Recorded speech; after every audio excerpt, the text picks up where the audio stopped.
বিশ্বের অন্যতম সবচেয়ে মূল্যবান জিনিসের মধ্যে একটি হলো বই।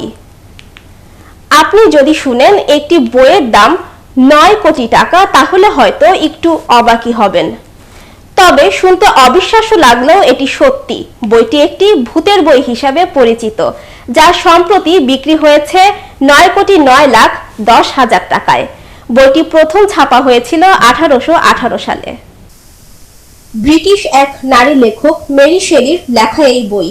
1818 সালে প্রকাশিত বইটির একটি মাত্র কপি ব্যক্তিগত সংগ্রহে ছিল, আর সেই বইটি এবার উঠল নিলামে।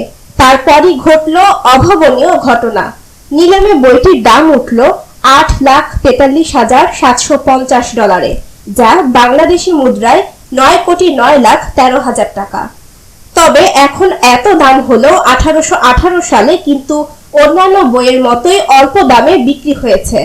আবার সে বছরে প্রকাশিত এমন বহু বই ছড়িয়ে রয়েছে, সেগুলোর দাম কিন্তু এমন আকাশ ছোঁয়া হয়নি। এখন মনে প্রশ্ন আসতেই পারে, তাহলে এই বইটির মূল্য এত টাকা দাঁড়ালো কেন? বইটি ব্রিটিশ লেখক মেরি শেলির লেখা। মাত্র 21 বছর বয়সে লেখা এই বই আজও দারুণ জনপ্রিয়তা ধরে রেখেছে। বইটির নাম Frankenstein or the modern Prometheus. Frankenstein এমন এক চরিত্র যা আজও বিশ্বজুড়ে আলোচিত হয়। বারংবার নানা প্রসঙ্গে উঠে আসে ফ্রাঙ্কেনস্টাইনের নাম। 1818 সালে প্রকাশিত হয় এই বইটির প্রথম প্রকাশিত কপিগুলোর মধ্যে 3টি কপি আজও রয়ে গেছে। গোলাপি মলাটে এই 3টি কপির আবার একটি মাত্র কপি ব্যক্তিগত সংগ্রহে ছিল। এবার শেষমেশ সেটাই নিলামে উঠল। একটি কপি ব্যক্তিগত সংগ্রহে থাকলেও বাকি 2টি রয়েছে নিউ ইয়র্ক পাবলিক লাইব্রেরিতে।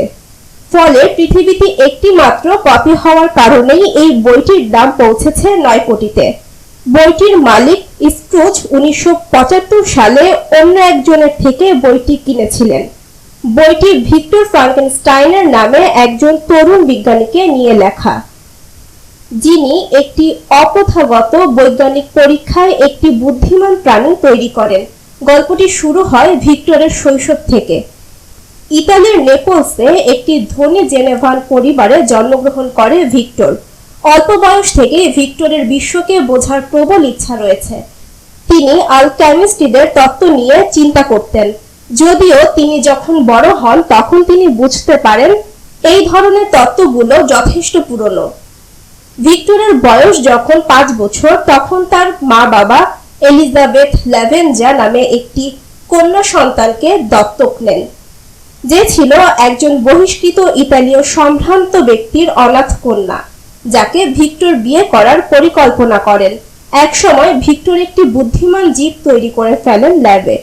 এভাবেই এগিয়ে যায় গল্পটি। শেলির যখন 18 বছর বয়স তখন তিনি গল্পটি লেখা শুরু করেছিলেন।